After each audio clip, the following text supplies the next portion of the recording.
Hello, dear listener. I have something truly special to share.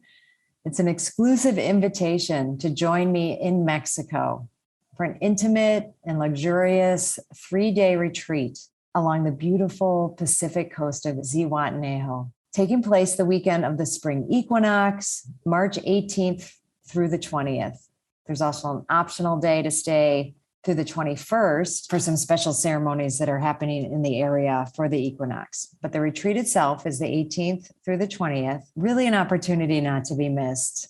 And I'm offering one lucky listener a discounted ticket on this weekend that I've just been loving into being actually for several years now as COVID and, everything. But when we conceived of building this place, our home down here, it's really what we envisioned, bringing people down here for retreats, for trainings, because we felt and we knew that this space was special. And as people keep coming down and we keep getting the feedback, how magical it is, we want to share it in a really intentional way.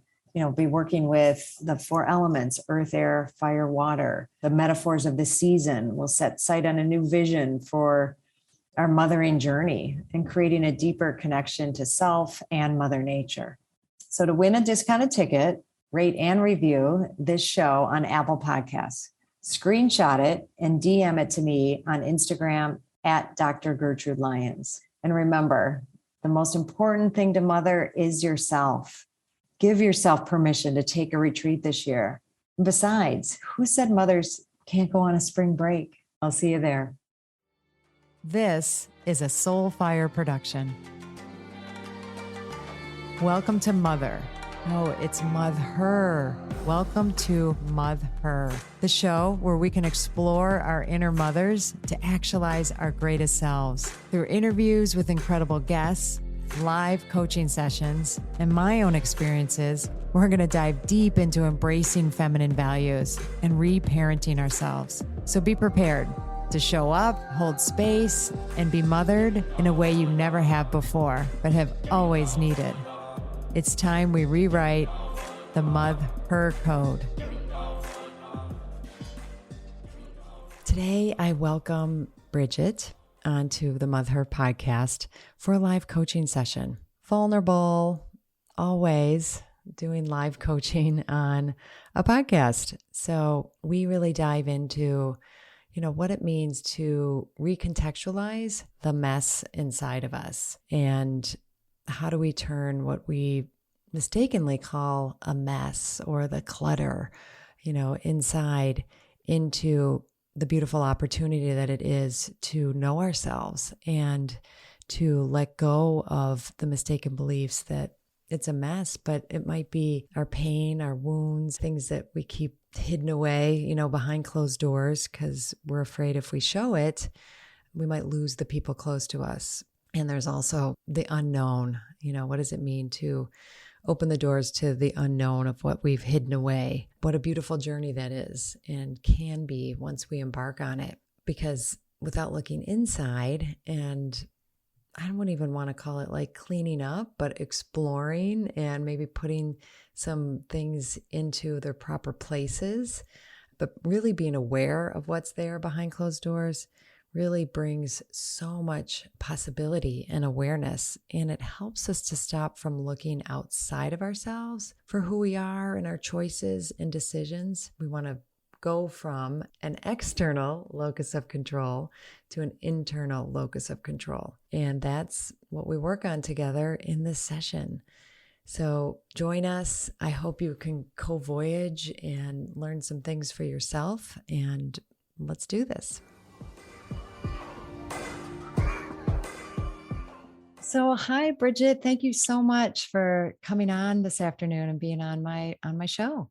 Thank you for having me. I really appreciate your time. You signed up for the, podcast coaching session. So I already consider you very, very brave. And I'm also, so I'm extra grateful. And I know we have a mutual friend, Nora, who put us together and introduced us. And I'm very grateful for her. Exactly. Yeah. I think we're both probably fans of Nora. Big fans. So when she, and I'm a big fan of yours as well. I was very excited to hear her podcast episode on your show. And I just got sucked into all the other episodes. And I think you have some very like meaningful and thoughtful conversations and ideas and thoughts with women, which is just, so energizing and lovely. And the concept itself, honestly, is something I think that's kind of rising in society a little bit, I hope, but mothering yourself, rewriting the mother code. It's like my mission, I think, right now is trying to figure out how to do that and come to terms with who I am and what I need. So I'm definitely excited to get an outside perspective and talk with you some more. So thank you for having me. Really appreciate it.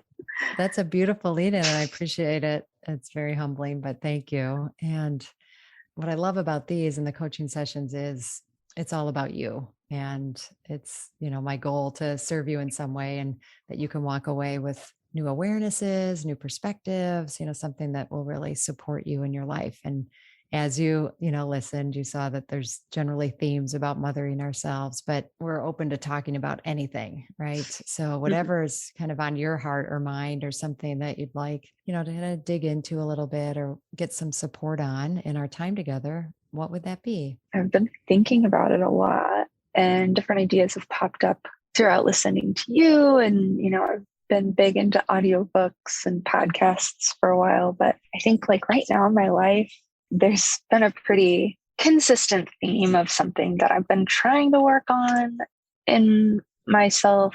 I mean, forever, but like really more so over the past couple of years that I still struggle with is like, I think it's kind of all intertwined, but getting my life together, like being able to take care of myself, or being able to do what's best for me, or, like I've always been very cluttered, very hoarderish, raised by a couple of hoarders that were always in denial about it. So I was in denial about it, and I was able to kind of see it over the years. And I think it's like such a projection of all the clutter that's going on inside. And so I'm starting to notice like the more I'm struggling externally, the more I'm probably struggling internally also. And so I've got like a relationship issue right now where I've been dating somebody for 4 years, and he's concerned about moving in with me, which we had planned on doing, and are kind of in the process of deciding whether or not we should do, because he knows that once that step happens, the next steps happen of what we both want to eventually have happen. But I want to have marriage and kids happen maybe a lot sooner than he does. He's 4 years younger than me. And he, I think, carries a lot of the weight because of the logistics of him working from home, and I work in an office. And so he's taking care of the dogs, and I'm commuting an hour twice a day. And it's just all of my internal stress that I'm dealing with already is kind of getting clogged up even more by all this additional stuff. I've finally come to the conclusion that I don't want to keep bending and twisting myself into a pretzel to make everybody else's life around me easier. So I've like put into place some hard and fast rules. I'm going to move closer to work. It makes sense. It's going to make my life a lot easier. I'm going to be able to contribute in a lot of ways, more so than what I would be able to in the past. And combining all our stuff, and it's just messy. Like all the internal stuff is messy and all the external stuff is messy, and I just pull everything out and I make a bigger mess, and it just sits there because I get exhausted, and I'm not able to pay attention at work. I feel like everything in my life just kind of like goes at the same time into a complete mess. And then, I work so hard to kind of get it back in order. And everybody says Rome wasn't built in a day, but I heard, maybe quoting you, like Rome collapsed in a day or something like that. Like, didn't it fall in one day? So it's like I do everything I can to build my life up into what I think it's supposed to be. And then it just kind of collapses so quickly. And I can't figure out what I'm supposed to do. Like in any aspect, I've lost all my confidence in my work and in my self-worth and in my relationship, whether or not he's the one for me, or, if we're working too hard, is it supposed to be easier? Like, what more can I be doing? And so at the end of the day, I'm telling him like, okay, you figure out you, because this is exhausting, and I'm going to figure out me, and I'm going to tell you what I need and what I want. But then you have to wait and sift through all the feelings and the possibilities and the ideas and come back, and I don't know what to do. I'm going to ask you an initial question, which is, if I happen to hand you right now a magic wand and you could have it be any way that you wanted, and literally by the end of our time together, somehow this, magically you would have all of this, how would you summarize like what it is that your ideal state is? Or if you could have one thing that's different, what would it be? I think the issue is that I always look to other people. It's really hard for me to look at what I want, because my reaction is to go to him, and literally I will tell him that, like, if you could have your wildest dreams come true, like, where would you live? What kind of place would you be living in? Who would you be with? Like, what do you want? Because he's a very indecisive person. And I think I'm feeling a lot of that indecision right now too. Like, I am getting an apartment closer to work, which I'm happy about. I'm not sure. I just want to be in a job that I feel secure in, that I feel like I'm doing a good job at. If I could have a magic wand, it's just pointing at me, not the external stuff. Because it's like, I think all the time about all the things outside of myself that I want, which is so easy to daydream about. But at the end of the day, I keep coming back to the conclusion of like, there's such a mess inside of me that I need to deal with first. How is it that it's getting named a mess inside of you? I'm just wondering where that label came from. It's very messy. So it's a lot of, it's messy. I think I'm a classic middle child. I was going to ask where you were. Always. So thank you. Yeah. Always trying to keep the peace at home. Always trying to find solutions, or the nice way of looking at things and the nice way to spend things. And, I don't like lying about anything. And I definitely think I've always tried to see only the good. And when I couldn't, I would just shut down completely. Like, I think it really affected my brain in a lot of ways that I'm still trying to heal. But it's like, I've just inherited so much clutter that I've been trying to Marie Kondo for the past like 3 or 4 years more diligently than I've ever felt. Like, I always felt obligated to hold on to physical things that were given to me and emotional things. It's always been my responsibility for other people's feelings. And so it's really hard for me to not feel responsible for the outcome of circumstances, everything, just everything. So can I share something that is coming to mind about what you're saying about? I know it might be a lot of word vomit, so I apologize. I don't know if it's coming out organized or not.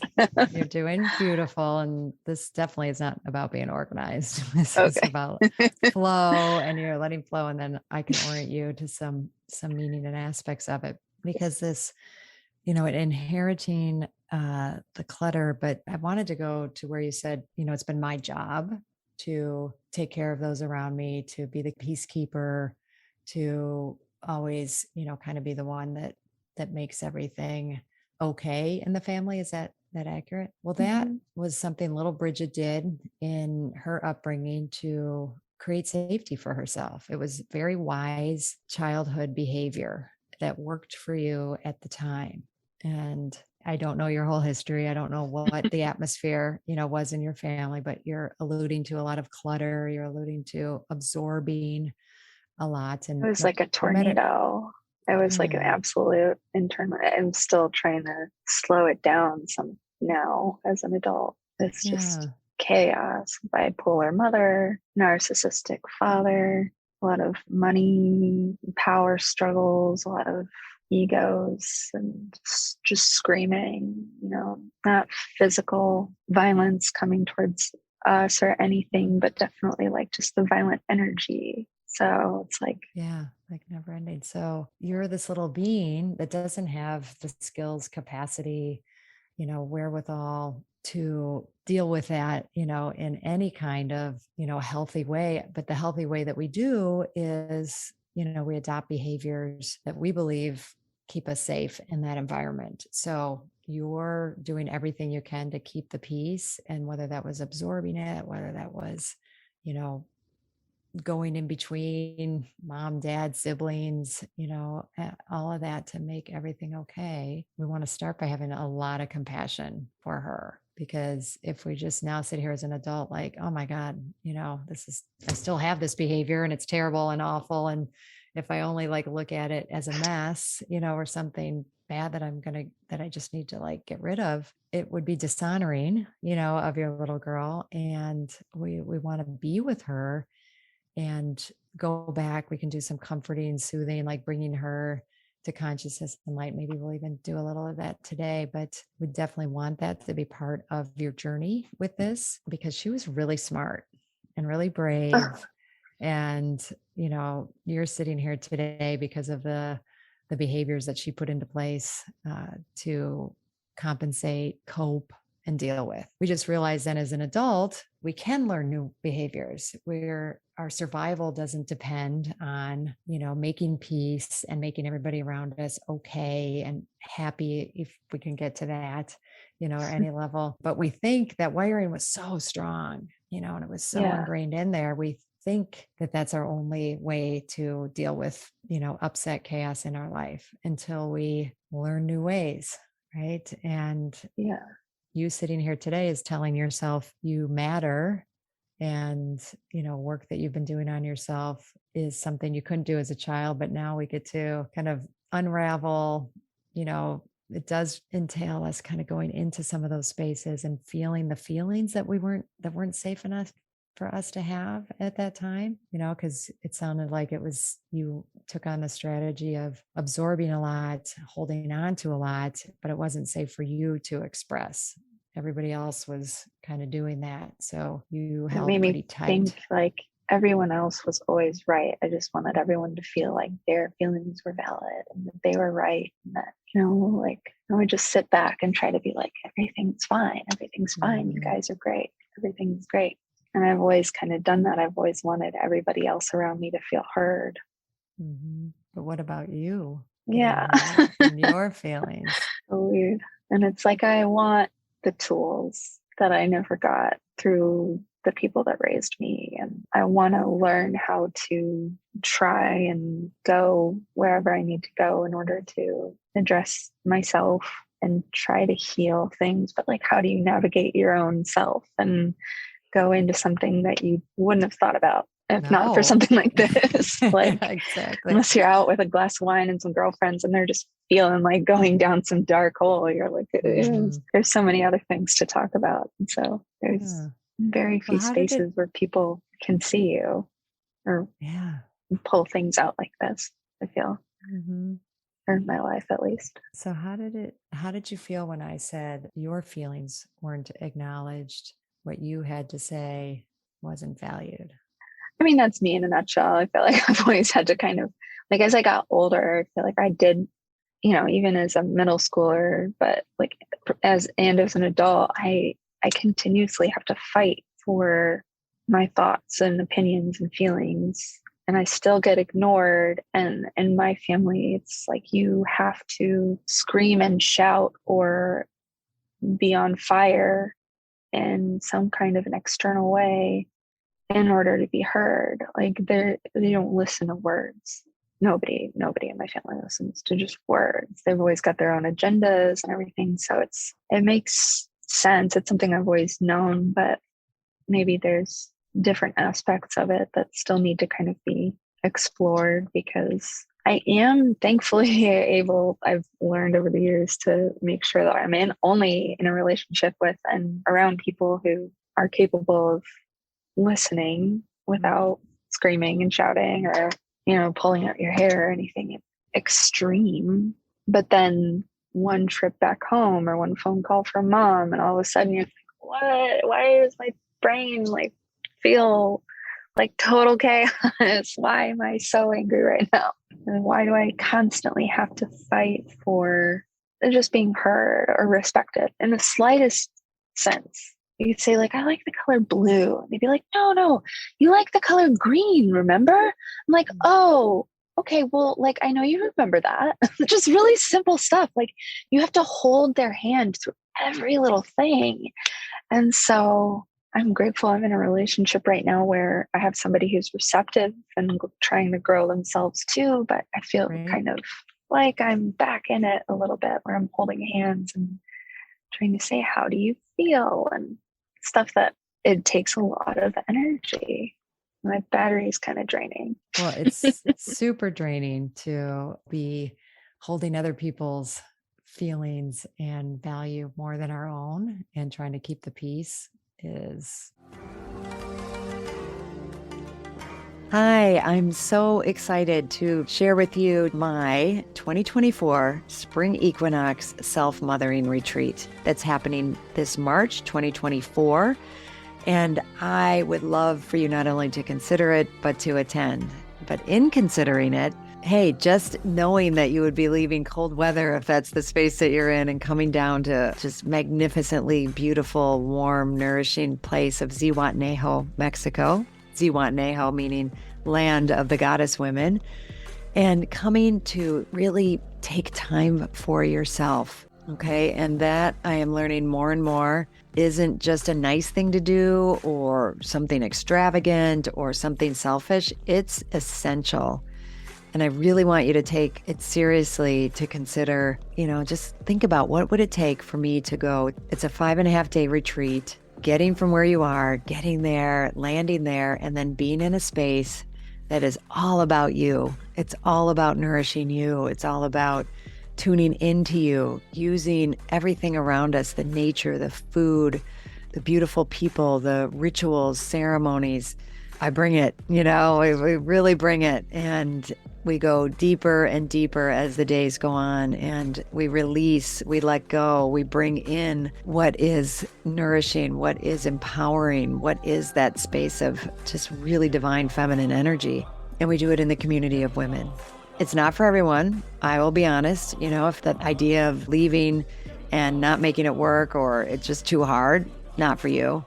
If the idea of, spending that amount of time inwardly focused and going to that level of self-awareness doesn't sound like something you're willing to do or put the time and energy into, then it's not for you. And it's good to know that, right?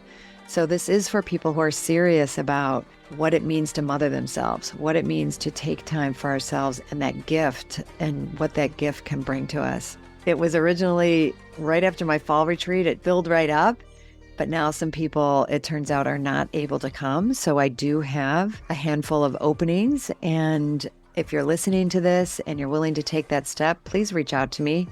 We can do a discovery call, or you can put a deposit down. I would love that.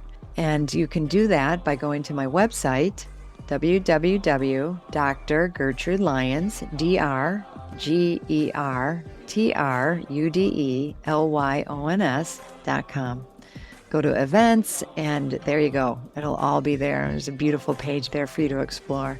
I look forward to hearing from you and then seeing you on my spring retreat.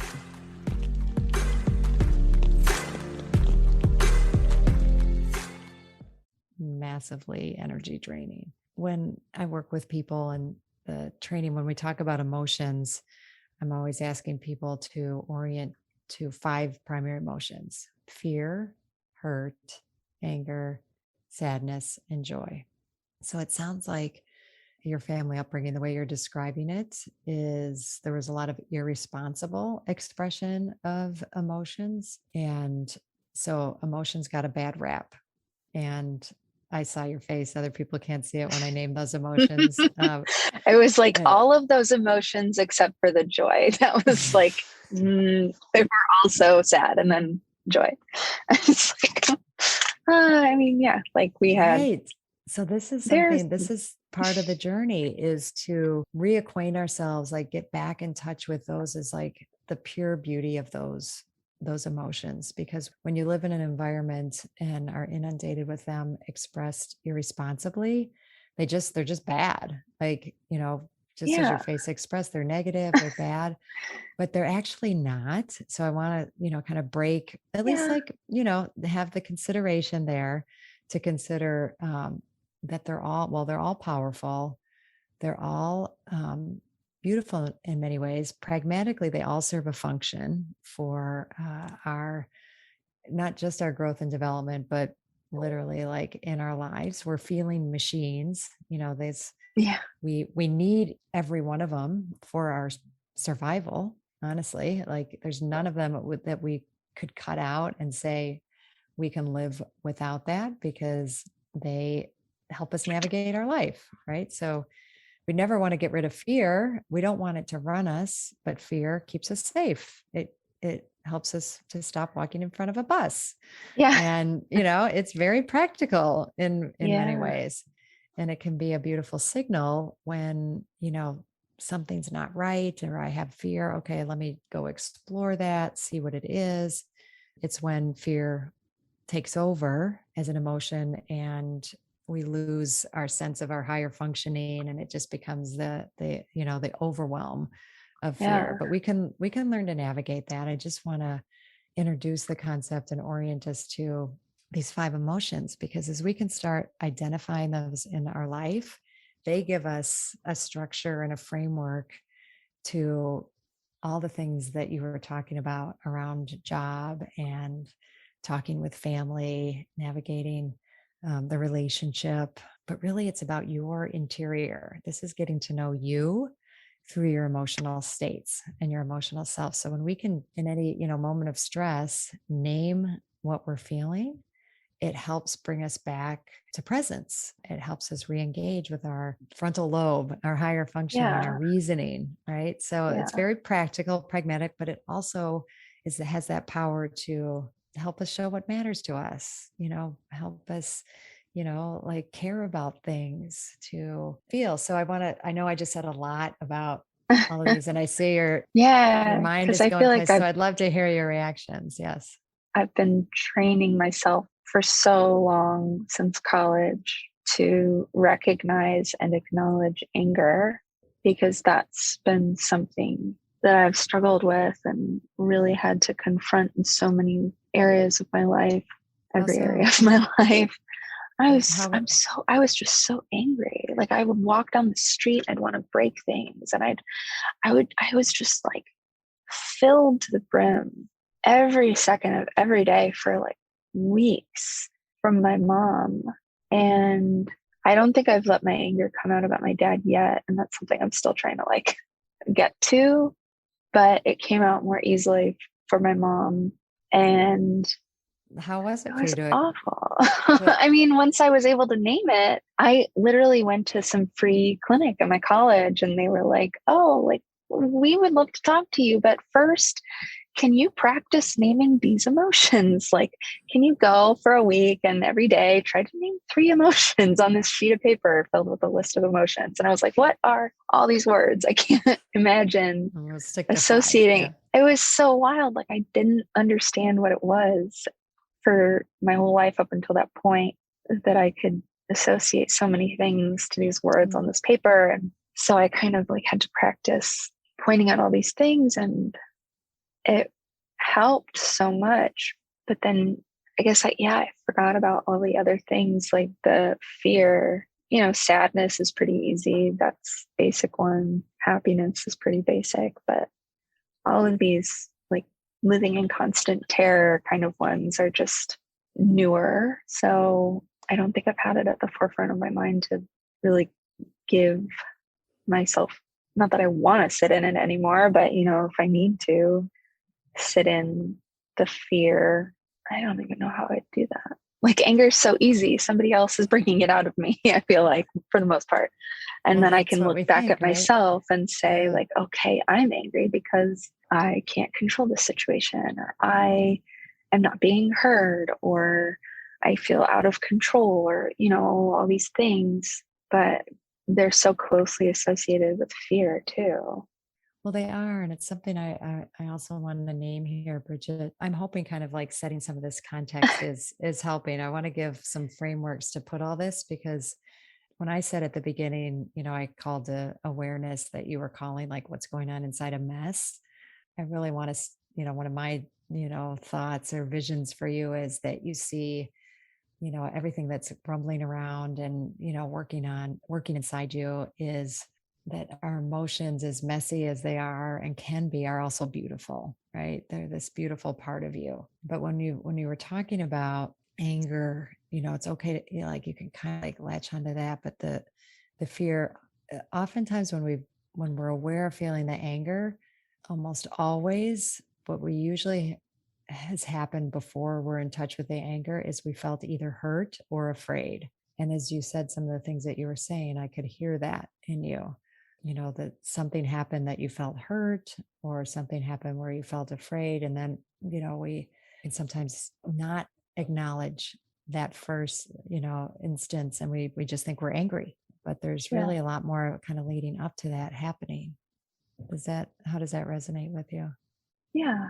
It just kind of puts me back in my house that I grew up in. It makes me think of yeah, keep going. Like we weren't treated like dogs, but we were kind of treated like, kids are seen and not heard. Like do as you're told. We were snapped at a lot. We were always told that we were happy and loving, and it was all so normal. And you're just so shut down, and like everything's just such a blur that it's hard to slow it down enough to be able to look at it and see anything, and to pinpoint and say, not cool. That wasn't nice. That wasn't respectful. That wasn't thoughtful. You were just in your own world and taking everything out on everybody else. And we were just supposed to sit there and take it. And it didn't even have to be any actions, but the energy is constantly just this poison that seeped into all of us. There are horrible ramifications that came from it all, and they're really irreversible for other members of my family. And I feel like because I shut down, I protected myself enough to be able to survive and come out a little bit, but I can't stop shutting down when things get stressful or I get scared or overwhelmed. And totally makes sense. And it makes me sad because it's there's so much I want to do and experience, and I want to wake up. I want to be in touch with everything. And I'm not. I'm trying to be, but then I get really fuzzy and I just can't function. I truly believe you're going to be able to get there, Bridget, because you have an intention. But are you okay if I make an observation about how you were sharing about it? Yes. Just to notice, when you say things like you started to talk about, just really how scary it was, the terror and the hurt, the hurtful things that were happening at a pretty ongoing, consistent basis. And then you said, there's so much, it's such a swirl. I can't think of any one time. That's a defense mechanism, right? That's something that you're doing now to kind of protect yourself from going to those spaces. And, were we to have, what I would, want to do in a follow-up session or something like that, is to do something like breath work or somewhere where you can give yourself space to go to a particular moment in time, there. And I have the feeling that's probably pretty terrifying to think about locking into any one of those moments. It's easier to kind of keep it in a swirl and a spin. And that's a mechanism that you did to take care of yourself. But we're going to want to work to slow that down and actually fully feel some of those moments. Not all of them, we're not going to have to go back and feel every single one, but it wasn't safe for you to feel in those moments that they were happening, but they're still inside you. They're still there. And we're going to want to allow those to emerge. And then, self-parent yourself when they come up, in ways, and you practice that enough that then you have a new thought pattern in your mind, oh, when really stressful stuff happens, it's okay for me to feel my feelings about it now. It's okay for me to soothe myself in the moment. I know. Just the idea of sitting with a clear mind and allowing thoughts to come through and being able to do that, on a regular basis or semi-regular basis or whatever. It's just and then letting all that stuff come up and having the ability to treat myself as if I were somebody else that I loved. And I was I'm here for you, how do you do that? That's so scary. It's not we went to the pool and we had lollipops and it was really great. I was there. No, it's 100%. Well, you do it not a fun memory. No, you do it one step at a time. And our brain is designed to keep us safe. So it, in your environment, it was so not safe that any thought of doing that now purposefully, your brain's going to go are you crazy? We put in some solid, good mechanisms to keep us from feeling that stuff. What do you mean you're going to go messing around in there? Yeah. And this is crazy Walls that's are like solid. Why would you break them down? Exactly. Why would you break them down? Well, precisely so you can have the things that you're yearning for, and what you're yearning for is really beautiful. And you do it. It isn't like we don't just go with a sledgehammer and break it all open. It's, one experience at a time. It's one, allowance of the emotions at a time. And you slowly build and you put cracks in the wall and like allow little bits of light in, and then you have experiences that like, oh, all those terrifying things that I thought would happen if I let this up aren't as bad as I thought they were. And I know the first time I started to let myself fully have my feelings about things, I thought the sky was going to fall, or I didn't know, it felt very cataclysmic of what could Yeah. happen. And It's when that didn't happen, I terrifying. was like, okay, like I guess I can kind of try it again. And then you try it again. But for a while it's safe environments that, you're supported and guided until you, adopt those behaviors for yourself. And, it's a process. It's a journey. It takes some time.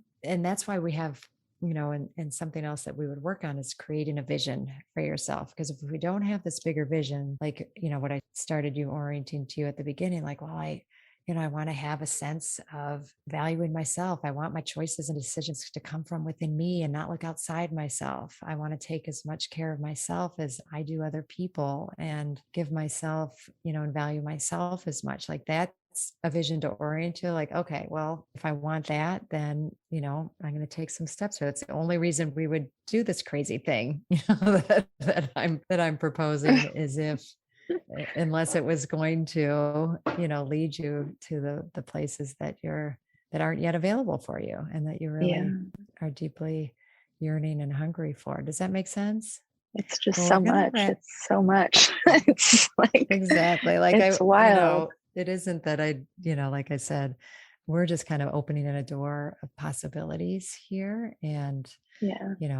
in ongoing work, what we would name is creating some pathways that allowed this to feel doable, for you, that isn't quite so overwhelming. And it does take a leap of faith at a degree. I'm not saying, that it's easy, but I personally have a vision for you that, like I said before, that we start reimagining, this mess inside as just, your narrative, like what's in there that's actually really beautiful, that your pain, your anger, your hurt, all of those, are beautiful parts of you that once they're kind of out and visible, eventually we get to see that they are for ourselves too. So that's the vision I have.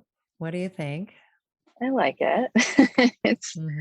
It's just a very different concept of appreciating all that stuff instead of just wanting to change it and fix it. And it's got to be something completely different. It has to change. Like instead of just letting it be what it is and liking it. Like, that's a new concept. Yes. That's not a real thing. No. I hope so. I would like that. That sounds nice. It's just such a foreign thing. It's not, but it is. So it's not, but it is, it's right? nice. Like it's beautiful. I get to see you and I get to see your facial expressions as you I can't control my face. I'm so glad. I talk with my eyebrows so much. I'm like, where? See, it's those little things that you're going to start rewiring. You're not going to apologize for the fact that you have an expressive face and features. It's beautiful. I only wish that I could communicate as effectively for your podcast with my facial features. So that's the only thing. I do think people are going to be getting it, and hopefully I'm reflecting it. So I'm going to leave you with kind of where we got. How would you summarize for yourself? And then I'm going to do one more thing before we close. What are you taking with you? I'm always taking tornadoes with me wherever I go, but also I really like the idea of being able to slow down enough to try and see what's in there that I wasn't comfortable enough seeing before, that if I can find the right tools or the right environment or the right pathway in there, that I feel safe enough with. There's such a huge part of me that's dying to heal and evolve beyond the mess and the chaos and with the mess. So this won't be beyond it. It's going to be with it. Weird. As part of you. So I'm, those two conflicting feelings of, such a deep desire to dive in with everything that I have and such a deep desire to run away and keep my walls up and, put some more plaster on them and just build them out as much as I can. I have to just find a very safe way to kind of brick by brick tear her down. Yep. I built it. I can take them down. But we won't do something else with we're not going to, sledgehammer it down. And there might be times, but for the most part, we'll do it at a pace that feels good. Thank you. Beautiful, Bridget. I think that's a beautiful summary and opening for you. And often what I do before we get on is I have all these, tarot cards, whatever. I just think somebody's put together, a certain kind of wisdom, and, you can decide how you want to hear any of this for yourself. But I think sometimes looking outside ourselves and seeing messages and that it's all around us and possible. So the one that I picked up today it's by Megan Watterson. She's written some beautiful books, and she did these cards called the Divine Feminine Oracle, right? So it's all sorts of divine feminine aspects, everything from, from all different cultures, there's a beautiful array, and they're all have super empowering messages. So I closed my eyes and asked who would support you in your journey and us today in our work together. And then I don't look at it until we're done and see. So that's the card so nice. I'm going to say I picked, but we picked was Teresa of Avila. So she was a Catholic nun, actually, and she's a saint. She's Saint Teresa of Avila in the Catholic tradition. And she's called Our Lady of the Interior Life, kind of relevant to what we were talking about today, because I'll take a picture and send this to you. But I was going to try and write it down, but if you're going to send a picture, that's great. I'm going to send it. I will take a picture and send it.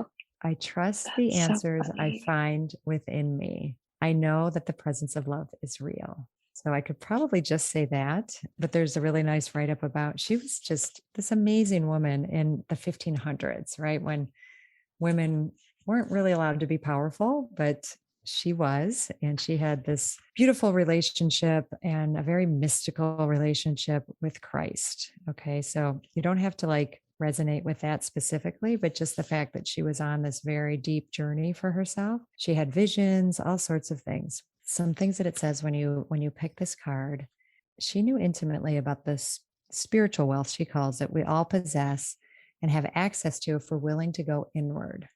She emphasizes a need to meditate in order to reach, internally. And that's something you could consider as a path. We didn't talk about it, but I'll just name that. And I think, in her urging, she asks for us to believe that having a very rich interior life and presence with yourself is real. And we can find all the answers inside us if we go on that journey. She asks us to move that inner truth out into the world with confidence and conviction. So I think going back to the intention, I trust the answers I find within me. I know that the presence of love is real is kind of a beautiful way, I think, for us to summarize a little bit. And hopefully that has some meaning for you. And, if it doesn't, that's fine. It's all for us to make meaning of it in whatever way works for us. That's incredible. Anything good? Yeah. I can't wait to get the card so I can read more up about her. My mom is such a devout Catholic, and she, caused a lot of pain and confusion and fear and stuff. But she also, I don't know why, the one thing I always really had deep faith in was her and her prayers. Maybe not even so much the Catholic Church itself for me, but I was raised Catholic, and every time I would be having a hard time, I'd go to her and ask her, can you please pray for me? It always sends out, she's got strong energy. She has strong prayers that I definitely believe. A lot of weird things, but I believe that there's energy out there that is trying to work for us. And that's awesome. I love that. That she's saying, I'm so excited to send it to you, because it's, she's asking you to start thinking about your own meditate prayer life. Bridget, thank you so much. This has been such a beautiful journey. And Thank I you. really I can't really thank you appreciate your enough for time. bringing, oh my gosh, for you bringing yourself and your yearnings and allowing us to go together on this journey. I'm just immensely grateful. Thank you. Thank you so much for your time. I really appreciate it. Thank you so much for choosing yourself and taking the time to listen to this podcast. As always, please rate, review, and subscribe to Mother. Subscribe to Mother. It helps other people who need this message, aka all women. Well, actually, everybody, men included. I'm honored to have you on this journey in mothering yourself. Remember, change is uncomfortable, but it's beautiful, and it starts with us. And if you can't wait until next week's episode, follow me on Instagram and LinkedIn at Dr. Gertrude Lyons or at my website, drgertrudelyons.com. I'll see you next time.